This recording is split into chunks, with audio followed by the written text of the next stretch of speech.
Bismillahirrahmanirrahim.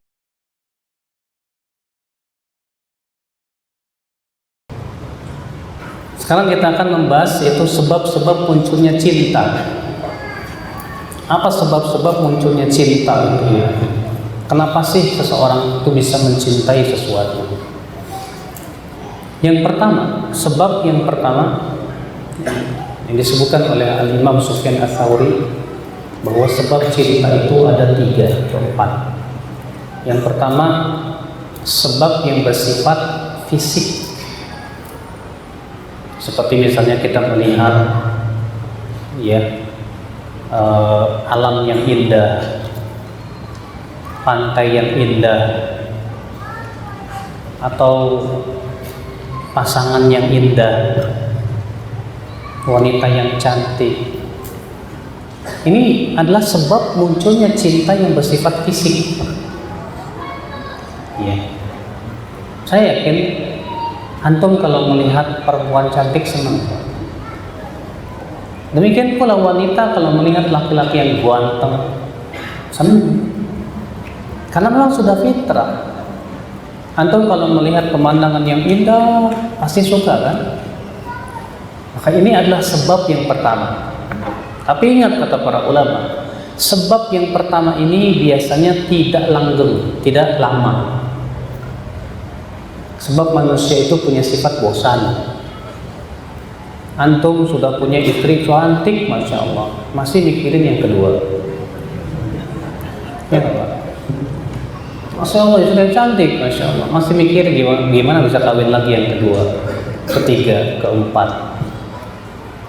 Ya. Antum tinggal di suatu tempat yang indah sekali, paling sehari 2 hari setelah itu bosan. Makanya sebab yang pertama ini itu cinta yang berdasarkan pada fisik tidak lama, tidak akan apa? Lama.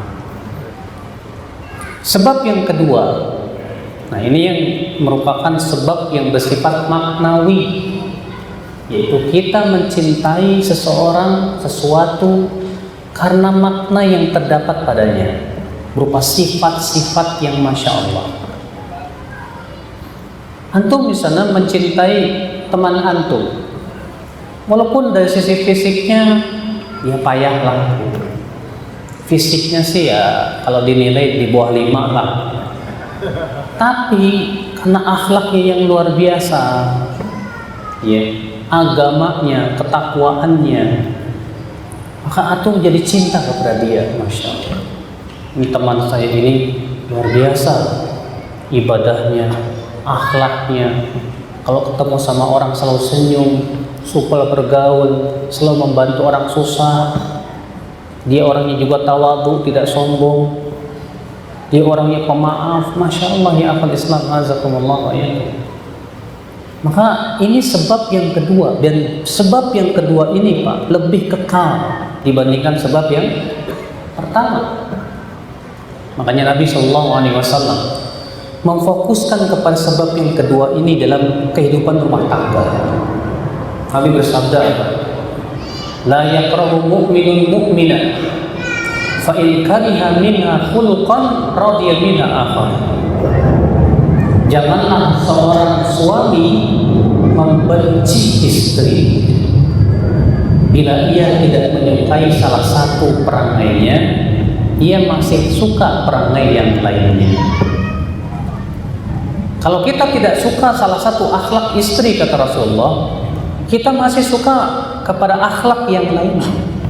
Artinya Nabi SAW seakan memberikan kepada kita bimbingan. Kamu jangan fokuskan melihat kekurangan yang ada pada istrimu, tapi fokuskan kepada kelebihan yang dimiliki oleh istrimu, yang kamu suka itu.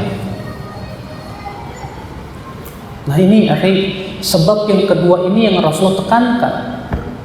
Nabi SAW bersabda, tunkahul mar'atu li arba. Wanita dinikahi karena salah satu dari 4. Yang pertama karena apa? Li jamaliha, karena kecantikannya. Yang kedua karena apa? Li maliha, karena uangnya, hartanya. Yang ketiga kenapa? Lihasabiha, karena harkatnya. Yang keempat apa? Lidiniha, karena agamanya. Apa kata Nabi? Fadfar bidzatid din taribat yadak. Ambillah yang mempunyai agama, kamu akan bahagia.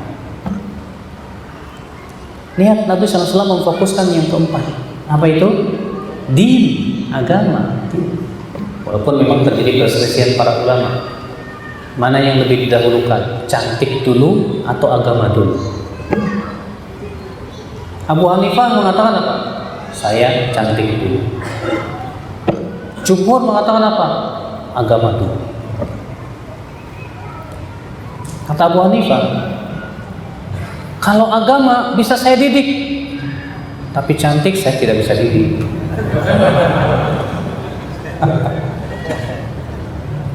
Kata Abu Hanifah, Anda menikah tujuannya apa? Menentukan pandangan kan? Sekarang kalau istri Anda, maaf, jelek, bagaimana Anda akan menentukan pandangan?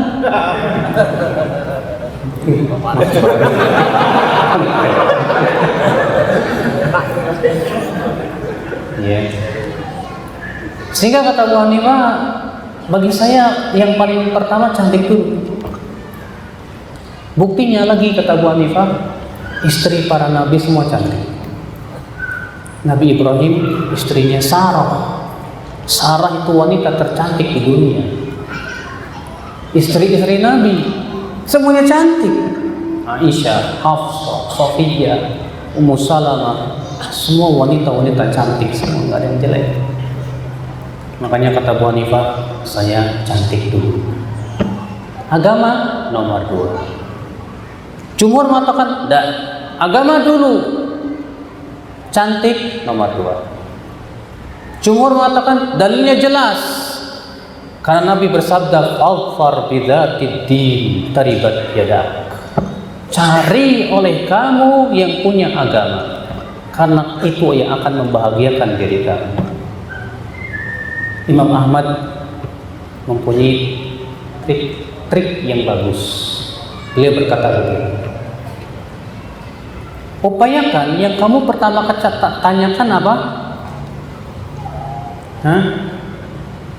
Bagaimana cantiknya dia? Pertama, cantik atau tidak? Yang kedua apa?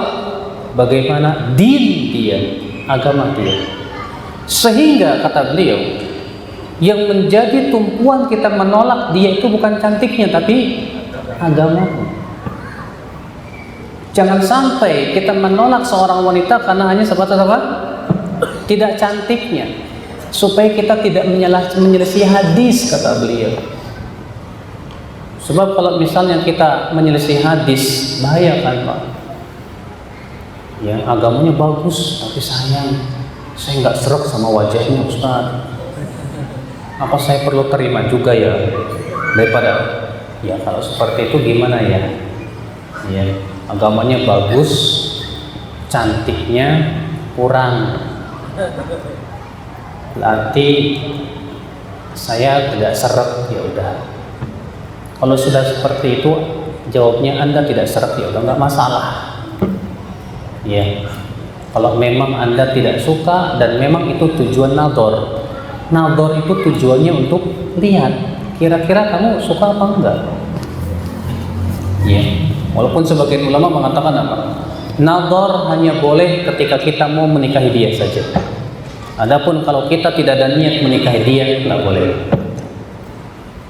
Ya akhwat Islam, azakumullah, itu masalah fikih yang saya tidak akan bahas secara panjang lebar karena di luar konteks pembahasan kita. Ya. Yang jelas di sini Nabi SAW ingin menekankan kepada kita, Pak, bahwa hendaknya yang betul-betul kita jadikan tumpuan dalam cinta kita adalah apa?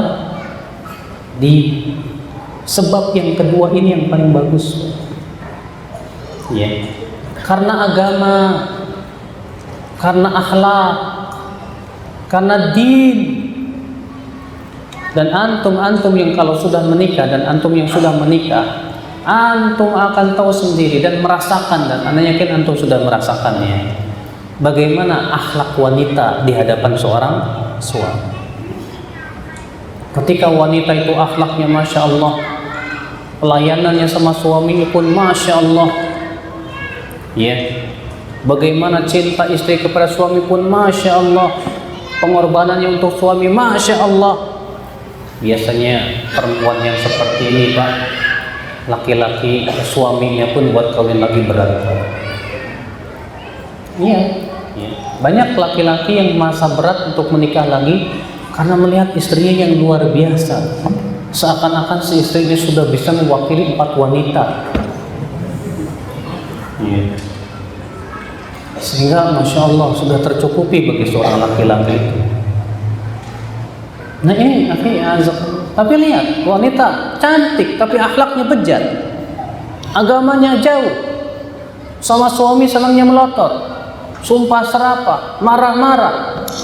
Gak lama tuh Pak, ya, gak lama, sebentar cerai udah selesai.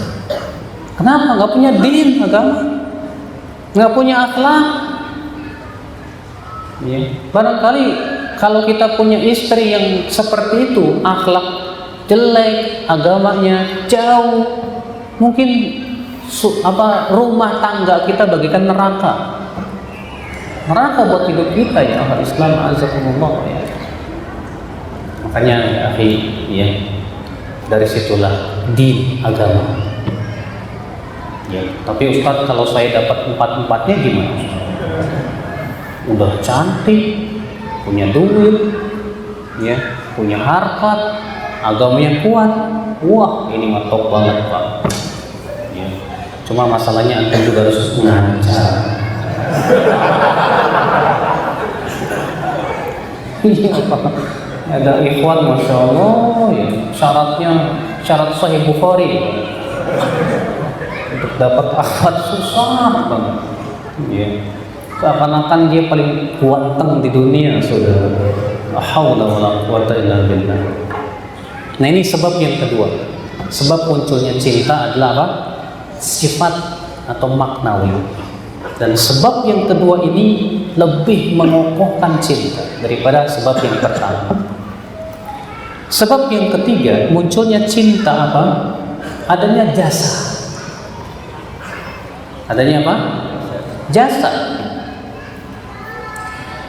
Kalau ada orang yang selalu memberikan kebaikan kepada antum, gimana rasanya? Ada orang memperhatikan kebutuhan antum. Masya Allah, antum belum punya rumah, dibeliin sama dia. Nih uang buat kamu. Masya Allah, antum belum punya mobil, dikasih mobil ke antum. Masya Allah, antum belum punya pekerjaan, dikasih pekerjaan kepada antum. Kira-kira antum sama orang itu gimana? Pasti antum akan senang sama dia. Masya Allah, ini orang baik sekali. Bahkan kalau bisa antum cium kakinya, antum cium kakinya. Betul kan? Sifat manusiawi.